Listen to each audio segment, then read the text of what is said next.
Salut à toutes et à tous. J'espère que vous avancez avec nous dans ce tutoriel de App Inventor. Si notre formation vous a été bien bénéfique, n'hésitez pas de vous abonner à la chaîne et de cliquer sur la cloche pour avoir toutes les nouveautés sur les vidéos et les applications. Aujourd'hui, on va faire l'application dessin. Le principe est simple, il suffit de donner 3 couleurs au choix pour l'utilisateur afin qu'il puisse dessiner dans la zone de dessin ici. S'il veut effacer le dessin, il clique sur le bouton effacer. Si l'utilisateur veut utiliser l'appareil photo en temps réel, il peut cliquer sur ce bouton. Sinon, s'il veut accéder aux images déjà présentes sur son téléphone, il clique sur Galerie, il choisit sa photo et il peut la modifier avec les 3 couleurs et le dessin de trait. Allons-y voir comment ça marche.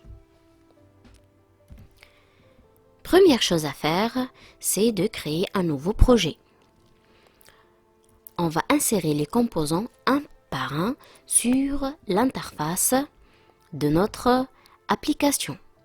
On commence par l'insertion d'un arrangement horizontal pour ajouter dedans 4 boutons, 3 pour les couleurs et 1 pour la fonction gomme. Comme on a déjà vu dans les autres tutoriels, il faut obligatoirement renommer chaque bouton et chaque composant pour faciliter son usage dans la partie programmation. Donc le bouton va représenter la couleur rouge. Ici, il suffit de changer la couleur de fond, de supprimer le texte du bouton et de mettre comme largeur remplir parent. On va refaire les mêmes opérations avec le bouton jaune et le bouton bleu.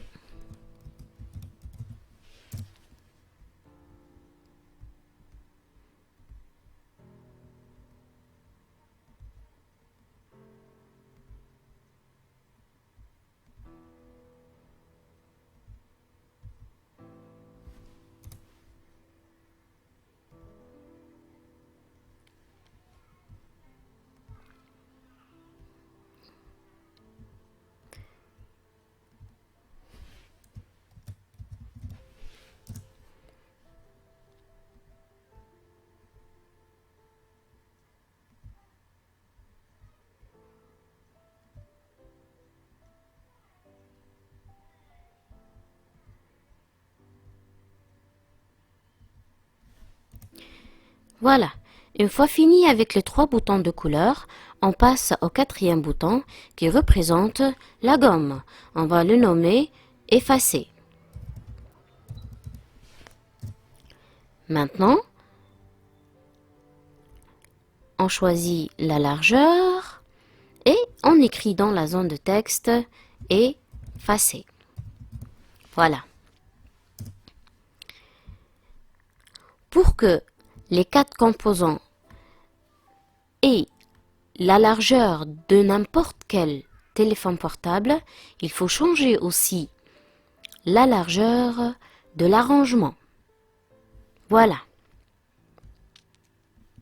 Maintenant, on va ajouter le composant principal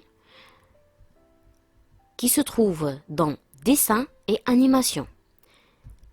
On ajoute le composant cadre. Ensuite, on ajoute les 2 derniers composants de notre interface. Il nous faut un arrangement horizontal où on doit mettre un bouton et un autre composant qu'on trouve dans Média. On choisit sélectionneur d'images. On met en forme le bouton 1, on va le renommer par photo On insère comme image cam 2. On choisit la largeur à remplir par an et la hauteur, on fixe le nombre de pixels à 50. Il faut supprimer le contenu du texte et le tour est joué. Passons maintenant au sélectionneur d'images. Il suffit ici de choisir la hauteur comme le bouton photo. On fixe à 50 pixels. La largeur à remplir par an. Et le texte sera galerie. Voilà.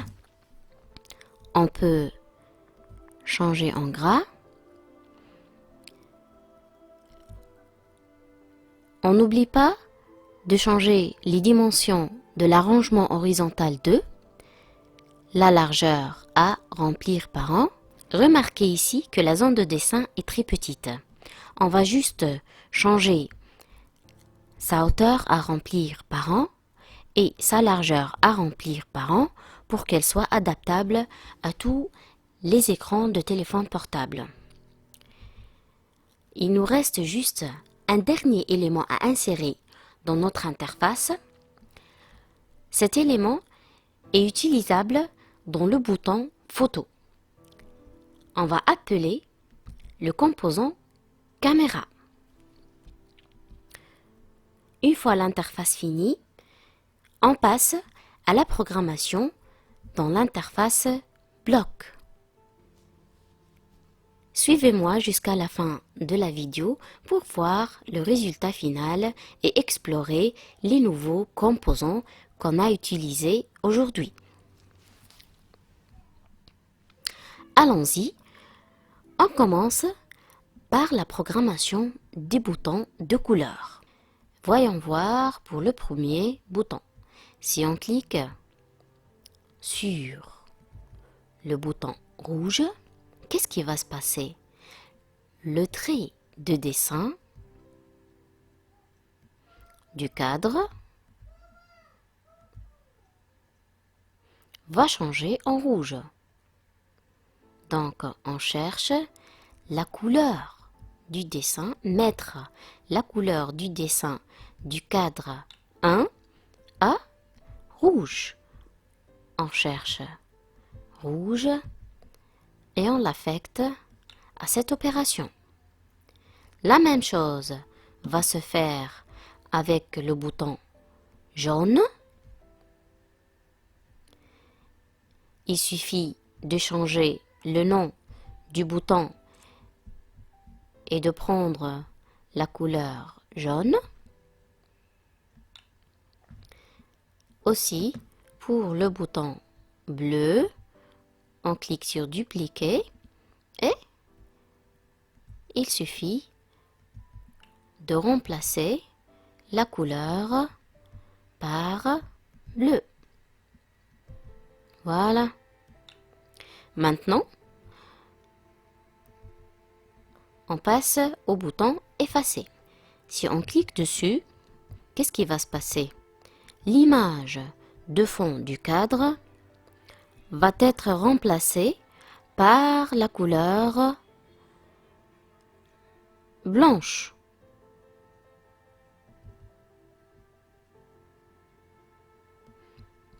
Voilà.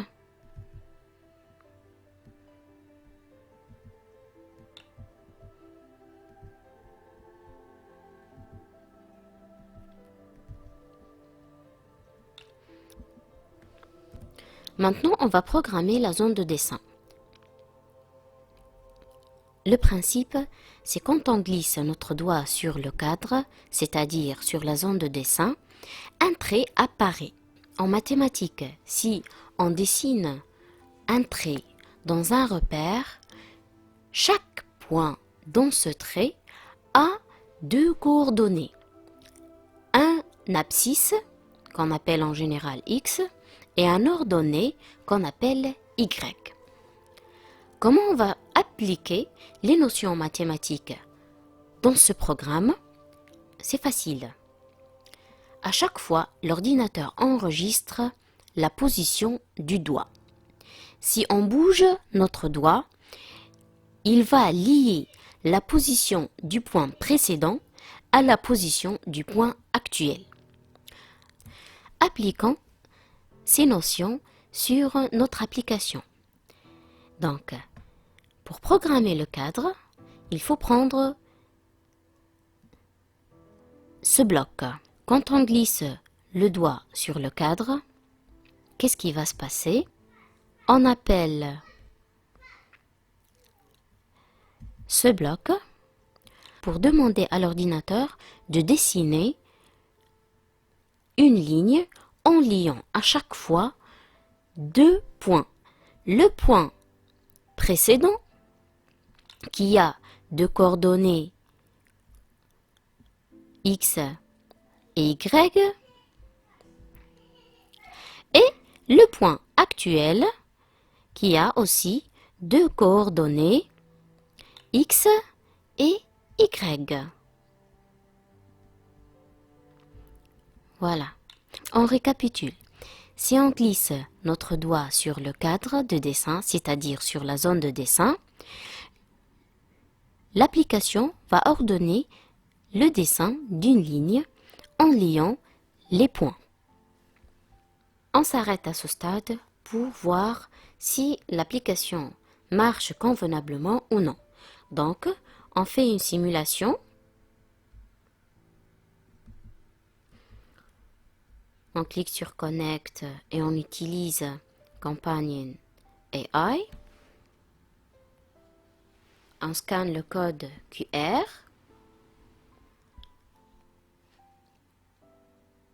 On dessine. Remarquez bien que la couleur de dessin par défaut, c'est la couleur noire. On change de couleur. On choisit la rouge. Voilà, une couleur rouge, la couleur jaune et la couleur bleue. Tout fonctionne bien. On continue pour les deux derniers boutons, le bouton photo et le bouton galerie. Je vous donne rendez-vous dans la deuxième partie de ce tuto.